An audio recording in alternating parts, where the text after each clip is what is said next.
రాజకీయ కక్ష కాదు, చట్ట ప్రకారమే కేసీఆర్కు నోటీసులు. PCC chief Mahesh Goud phone tapping ఆయనకు తెలియకుండా జరగలేదు, నిజాలు బయటకు రావాలంటే విచారించాల్సిందేనని వెల్లడి. వాళ్ళు లొల్లి పెట్టుకోగా నీకెందుకే? అట్లా కాదే కాదు, ఒకటి చెప్పు, వాళ్ళు లొల్లి పెట్టుకోగా నిన్ను అడిగిర్రా? సరే, వాళ్ళు ఏదో ఆరోపణ చేస్తున్నారు, చట్టం తన పని తాను చేసుకోవద్దని చెప్పొచ్చు కదా.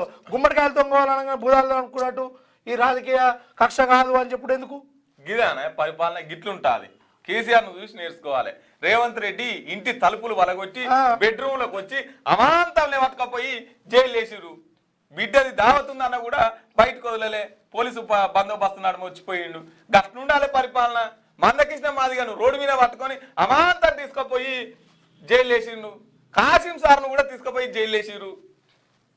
తెలంగాణ ఉద్యమకారులు తెలంగాణలో ఉన్న సగం మందిని ముట్టుకోలే, అసలు గిన ముట్టుకోలేదు, గిన జైలు పోలేదు అనే మనిషే లేరు. అంటే దొంగలం కూడా వేసారు, అట్లా అనకు. ఇక గట్లుండాలి పరిపాలన. మంచోళ్ళని వేసారు, దొంగలను వేసారు, ఏ సుట్లో ఎవరు వెనుక పోలేయాలి కానీ